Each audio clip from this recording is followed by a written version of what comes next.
Baik, bismillahirrahmanirrahim. Assalamualaikum warahmatullahi wabarakatuh. Jadi kali ini kita akan membahas tentang titik, garis, dan bidang pada bangun ruang 3 dimensi.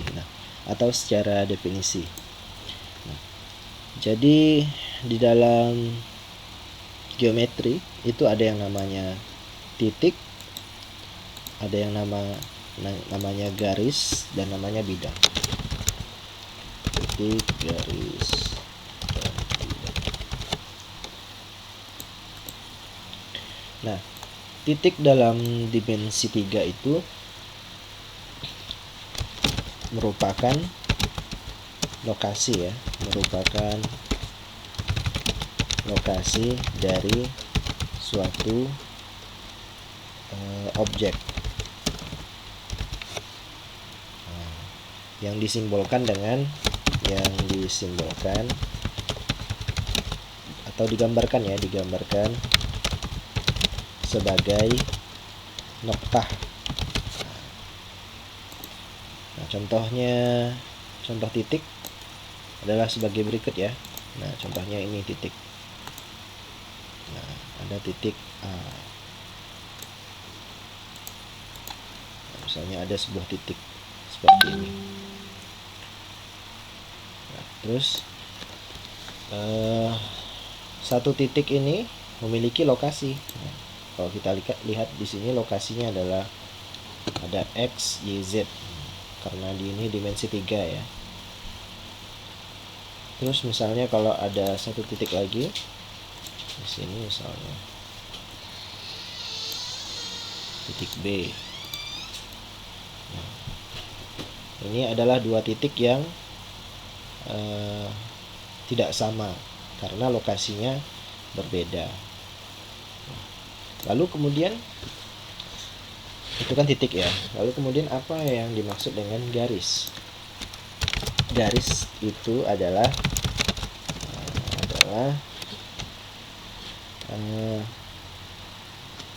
garis itu terbentuk oleh minimal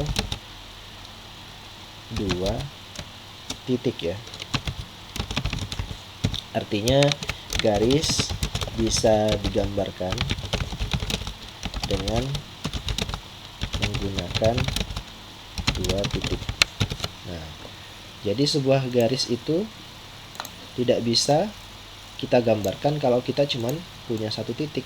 Nah, karena garis itu ditarik pelurusnya. Nah, contohnya seperti ini. Ada garis yang melalui titik A dan titik B.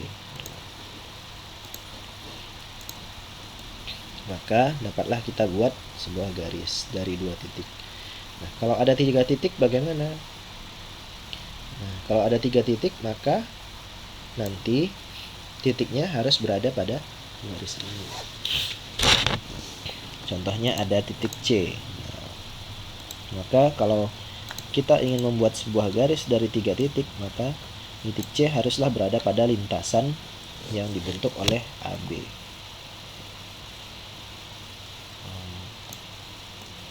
Jadi di garis ini ada banyak sekali titik. Nah, selain titik C. Karena ada titik yang berada di lokasinya sini, ada yang di sini, ada yang di sini, ada yang sampai di sini. Nah, oleh karena itu, karena garis ini panjang sekali tidak berujung,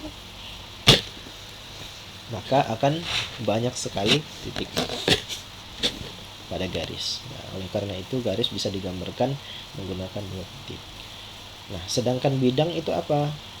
Nah, kalau bidang itu bisa digambarkan dengan menggunakan 3 titik. Jadi kalau cuma 2 titik saja, bidang tidak bisa terbentuk ya, karena untuk membentuk bidang perlu 3 titik. Nah, jadi contohnya kita punya titik lagi di sini, titik D. Nah, jadi misalnya A, B, dan D ini bisa menjadi sebuah bidang. A, B, dan D bisa menjadi sebuah bidang. Contohnya adalah bidang seperti ini. Bidang yang dibentuk oleh A, B, dan D.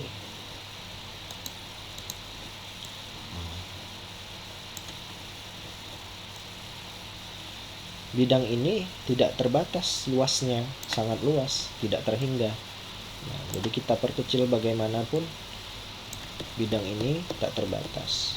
Nah, kalau adik-adik melihat di dalam buku kan, bidang cuma digambarkan seperti trapesium gitu kan, cuman seperti trapesium. Nah, itu sebenarnya seperti itu digambarkan karena mampunya dituliskan seperti itu gitu. Jadi kita tidak bisa menggambarkan sesuatu yang tidak terbatas pada selembar kertas. Oleh karena itu biasanya di buku digambarkan cuma sebagian, misalnya seperti ini. Seperti trapesium. Sebenarnya bidang itu tidak terbatas luasnya. Oke. Ini mengenai titik dan bidang. Terus ya.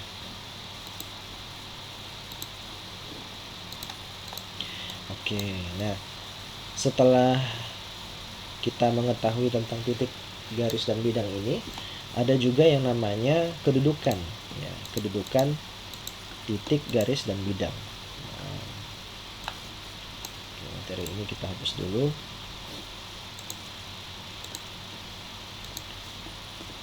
Kedudukan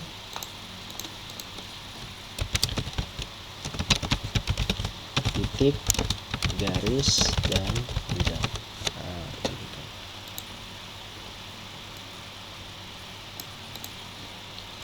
Jadi misalnya sebuah titik terhadap titik yang lain. Nah, jadi ada titik yang tidak bertemu.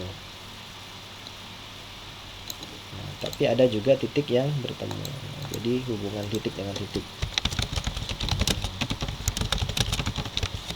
Ada tidak bertemu,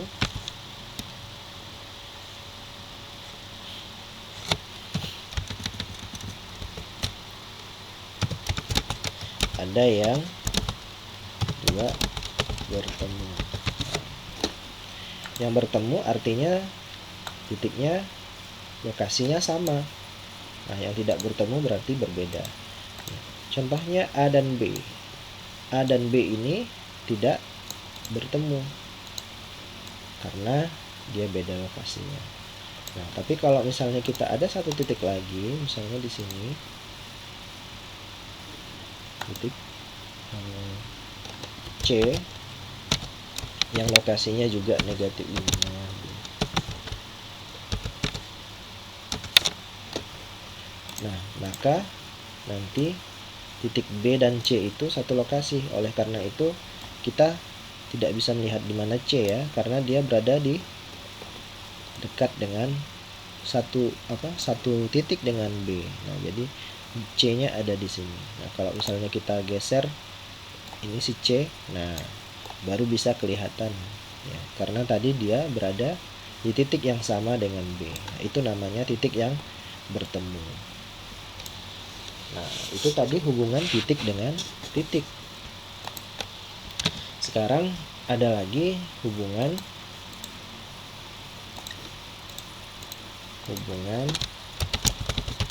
titik dengan garis. Itu ada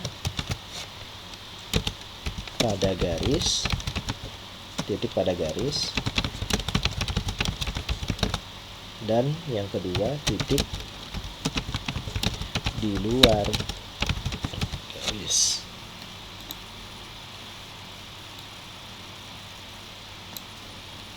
Nah, titik pada garis dan titik di luar garis.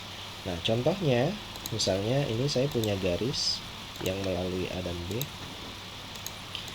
Nah, titik A dan B ini,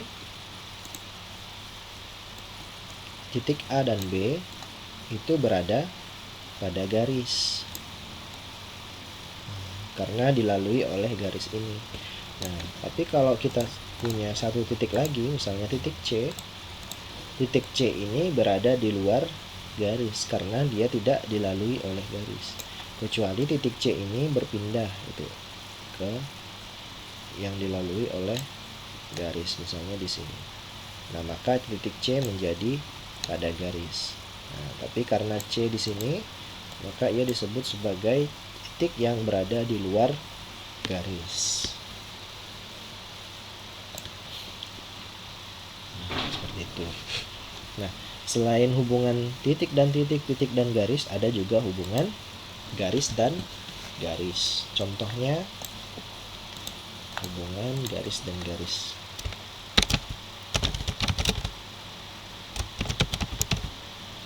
Oh ya, titik dan bidang belum ya, tapi nanti kita skip, ada hubungan. Kita bahas dulu hubungan garis dan garis.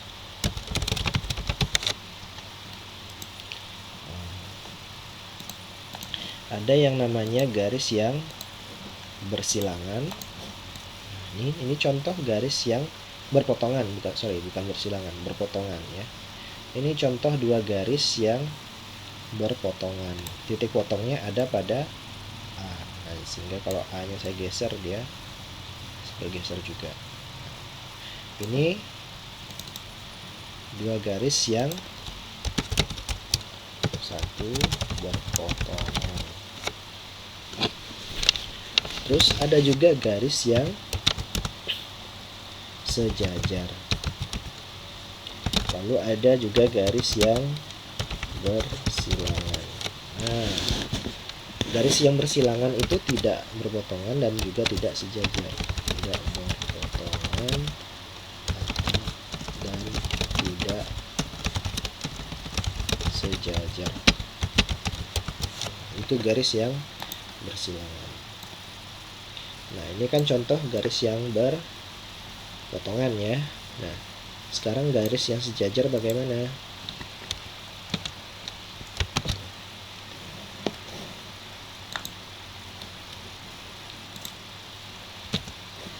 Garis yang yang sejajar bagaimana? Nah, garis yang sejajar adalah, misalnya saya punya titik di sini ya.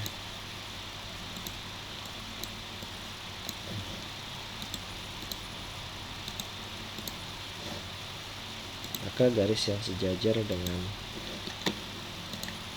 saya punya garis yang ini, yang AB, maka garis yang sejajar dengan AB adalah garis ini. Nah, kita lihat nih, dia sejajar. Nah, inilah dua garis yang sejajar. Dia tidak memiliki titik potong. Nah, sedangkan garis yang bersilangan itu yang bagaimana? Nah, garis yang bersilangan adalah, nah ini tidak cuma satu ya garis yang sejajar ya. Kalau misalnya kita pindahkan titik C nya ini, misalnya kita pindahkan ke sini atau kemanapun, ini adalah garis yang sejajar. Jadi garis yang sejajar terhadap suatu garis itu tidak cuma satu jenis ya, ada banyak. Tergantung titik yang dilaluinya ya. Kalau garis ini itu bergantung pada titik C ini. Nah, kalau C-nya berpindah ya garisnya juga berpindah gitu.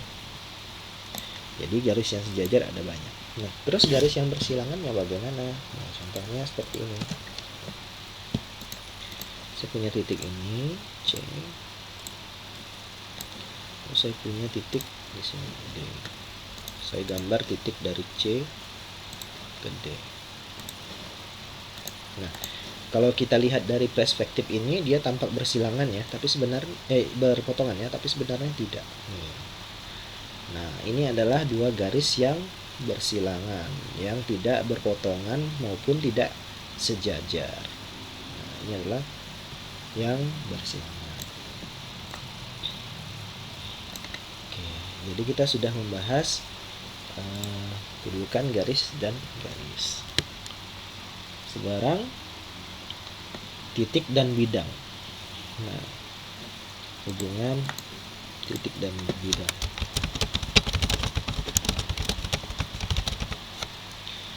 Jadi hubungan titik dan bidang itu ada dua jenis ya. Pada bidang, dan yang kedua di luar bidang.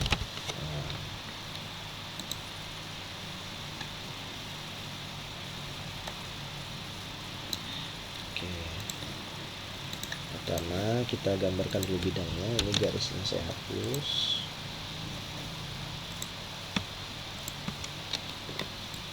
Oke, untuk menggambar bidang kita perlu 3 titik ya. Seperti ini.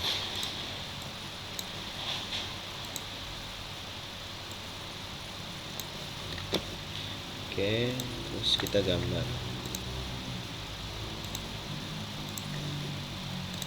Nah, ini misalnya ada sebuah bidang.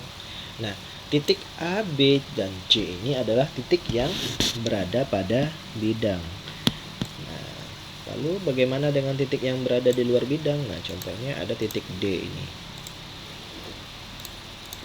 Titik D ini sekilas seperti berada di B ya, tapi di bidang itu ya, padahal kalau kita lihat dari perspektif yang lain dia berada di luar. Nah, jadi ada satu titik yang bisa berada di luar dari bidang, misalnya seperti ini.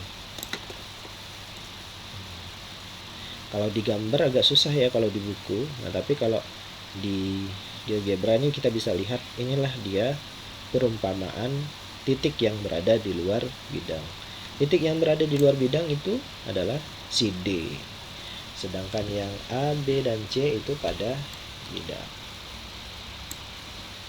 Oke.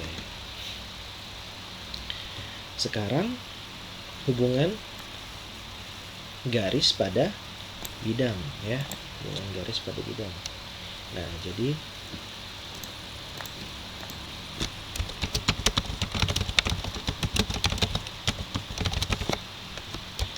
ada garis pada bidang.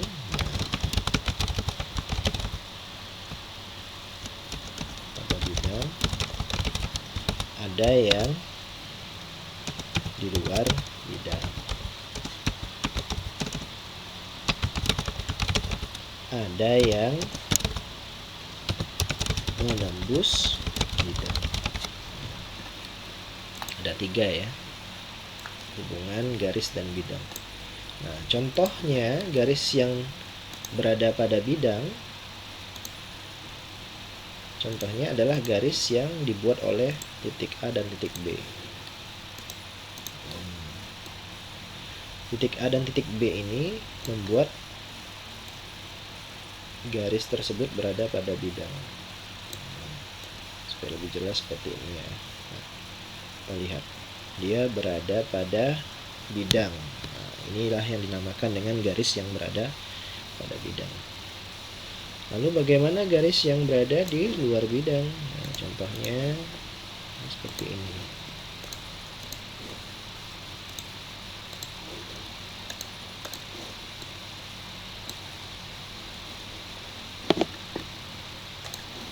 Oke.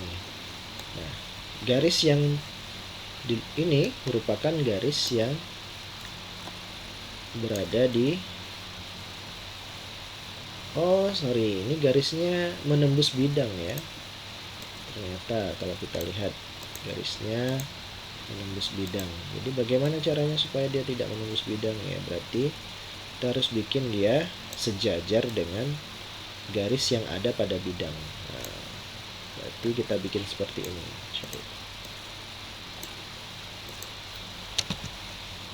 Kita bikin garis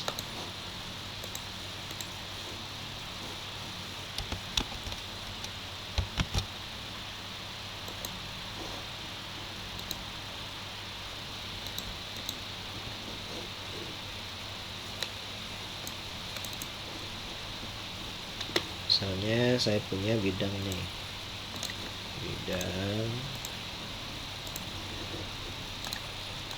terus garis kita bikin garis yang berada pada bidang misalnya. Lalu saya punya titik di luar.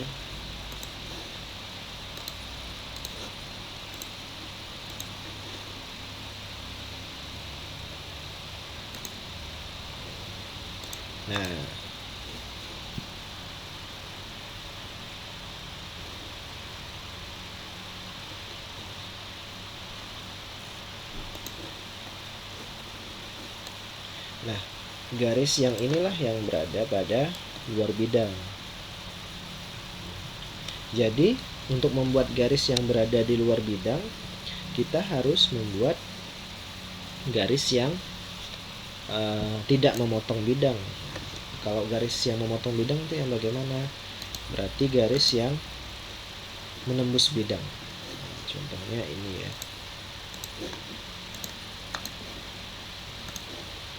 Ini adalah contoh garis yang menembus bidang. Ada banyak sekali garis yang menembus bidang ya. Bisa kalau misalnya di sini tembus terus. Nah, seperti itu. Oke, kita sudah membahas hubungan antara titik, garis, dan bidang. Nah, di video berikutnya kita akan mencoba menghitung besar sudut dan juga panjang garis, juga jarak. Nah, pada materi tentang titik, garis, dan bidang. Oke, sekian video kali ini, semoga bisa mudah dipahami. Nah, bisa dipraktekin juga di rumah masing-masing ya, menggunakan aplikasi GeoGebra. Kalau mau tahu lebih lanjut, bisa diinstal di laptopnya ataupun di handphone Androidnya juga bisa. Oke, saya akhiri. Assalamualaikum warahmatullahi wabarakatuh.